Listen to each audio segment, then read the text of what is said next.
warahmatullahi wabarakatuh. Selamat pagi. Perkenalkan, saya Desi Arjan.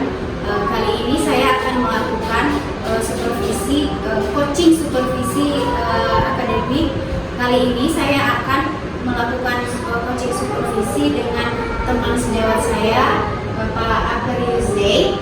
Nah, kali ini saya akan menanyakan beberapa hal kepada Bapak Z sebelum melakukan supervisi observasi di dalam kelas pembelajaran Pak Z. Baik, kita mulai coaching pras observasi kita. Selamat pagi Pak Z. Pagi Bu Yesi. Apa kabarnya nih hari ini? Baik. Baik ya. Ini Pak Z dalam rangka pembelajaran di kelas nih, saya akan melakukan supervisi observasi nih ketika Pak Z nanti melakukan pembelajaran di kelas. Nah, sebelum melaksanakan pembelajaran itu ada beberapa hal yang ingin saya tanyakan kepada Pak Z mengenai kesiapan Pak Z mau menjadi kelas nanti. Baik. Nanti sebelum observasi ini saya mau menanyakan kepada Pak Z, dari hasil observasi nanti, supervisi nanti ini, apa yang ingin Pak Z harapkan dari kegiatan kita hari ini? Yang pasti yang saya harapkan adalah anak-anak mampu memahami dan mengerti pembelajaran yang saya sampaikan. Nah, tentunya hari ini sesuai dengan materi ataupun pelajaran yang disampaikan, mereka bisa memahami dan mengerti semua pelajaran yang bisa saya sampaikan. Berarti intinya Pak Z ingin semua anak-anak ya, anak-anak itu kan kemampuannya berbeda-beda ya. Nah, intinya semua anak-anak ingin mampu memahami setiap materi yang ingin disampaikan, gitu ya Pak ya. Oke. Baik, berikutnya itu nanti waktu supervisi materi apa nih yang mau dibawakan? Materi yang kita bawakan hari ini tentang kisah Alkitab ya. Kisah Alkitab dalam Alkitab ada namanya itu pertempuran terakhir. Pertempuran terakhir atau yang dinamakan dengan akhir zaman. Baik, berarti di dalam materi yang Bapak Z sampaikan nanti itu apa tujuan pembelajarannya? Nah, salah satu tujuan pembelajarannya adalah bagaimana anak mampu mengetahui bagaimana keadaan di akhir zaman nantinya. Sehingga hari ini anak-anak masa kecil mereka sudah pahami, sehingga ada acuan bagi mereka untuk kedepannya bisa mereka hidup dalam kebenaran. Kesimpulannya itu meningkatkan keimanan ya. Berikutnya itu untuk melaksanakan pembelajaran nanti untuk memberikan pemahaman kepada anak-anak ini kan tentunya berbeda-beda nih anak-anak cara memahaminya. Persiapan apa saja yang Bapak Z sudah siapkan? Nah, yang saya siapkan pastinya saya sudah siapkan dalam bentuk video. Ada sebuah video yang akan disajikan ke anak-anak yang bisa ditonton bersama, dan setelah nanti sudah mereka tonton ada metode ceramah yang harus disampaikan satu persatu supaya lebih paham lebih mendalam. Dalami ya. Berarti itu berjuang di dalam RPP juga ya? Iya. Kemudian selama ini ya, selama pembelajaran yang sudah Pak Z lakukan ini, kira-kira ada nggak kesulitan apa yang Pak Z alami ketika memberikan pemahaman kepada anak-anak? Ya, kesulitan paling yang pernah saya temukan adalah bagaimana menyatukan pemahaman anak itu, karena setiap anak kan cara menangkap, cara mereka merespon kan berbeda-beda. Nah, ketika ada anak yang tidak ada respon sama sekali, nah itu saya harus membuat respon bagaimana cara menghadapinya. Itu salah satu kendala yang saya hadapi.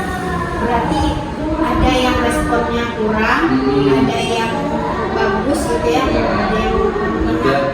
Nah, berarti itu masuk ke ranah kesiapan belajar siswa ya. Nah, untuk menghadapi kesiapan belajar siswa itu, kira-kira strategi apa yang sudah Pak Z siapkan gitu? biasanya sih kita strategi dari awal ya, supaya anak itu ke depannya ketika ikut dalam pembelajaran dia ada semangat atau ada minat, sehingga dari awal kita mungkin siapkan speaking atau games untuk di awal. Berarti untuk membuat menyenangkan kesiapan dari siswa ya, disiapkan beberapa strategi atau kegiatan pendahuluan ya. Ini dalam rangka Merdeka Belajar saat ini ya Pak Jaya, kan kita sedang menggalakkan tentang pembelajaran yang berdiferensiasi. Nah, berdiferensiasi ada beberapa ini diferensiasi konten mengenai konten pembelajarannya ini.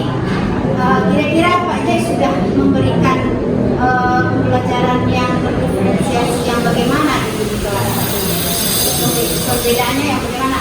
Contohnya begini, kelas anak-anak itu kan kemampuannya berbeda-beda tadi ya. Ada yang susah memahami, ada yang salah memahaminya. Nah, pembelajaran konten berdiferensiasi yang bagaimana yang Pak Jaya sampaikan kepada mereka untuk supaya maksudnya supaya bisa anak itu mampu menangkap semua ya.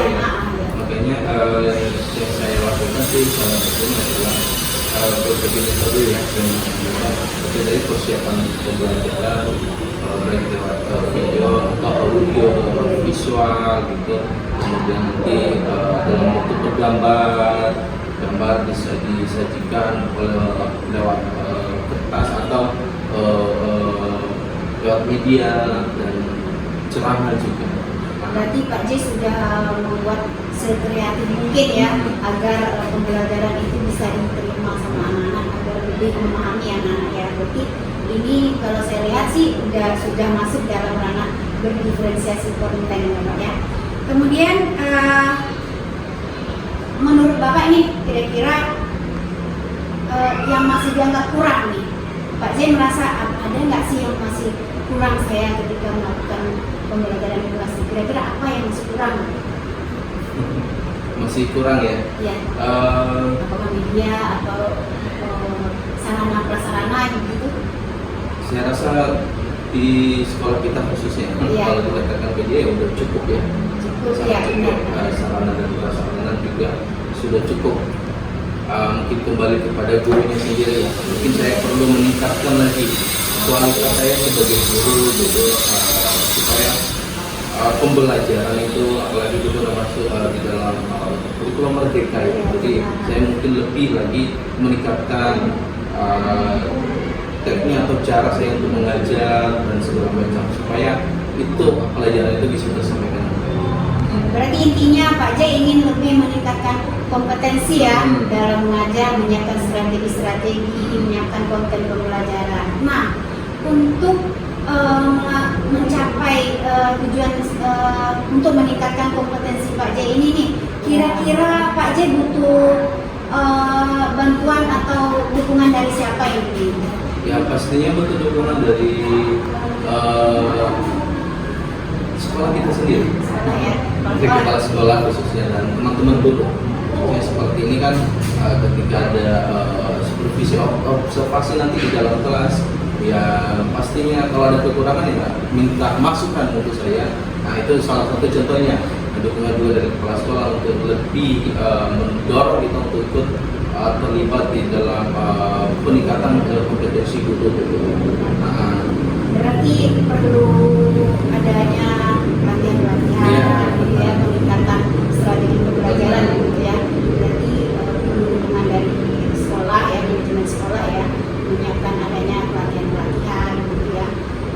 Baik, saya sudah bisa menangkap sedikit apa sih yang perlu dibutuhkan oleh Pak J ini. Nah, kalau dalam alat-alat media itu kita sudah lengkap ya. Baik, itu saja nih Pak J yang ingin saya tanyakan sebelum observasi nanti di kelas. Untuk kedepannya nih, kapan nih rencananya Pak J akan melakukan, maksudnya saya bisa mensupervisi ke kelas Pak J? Hari ini boleh ya, nanti jam pelajaran agama ya.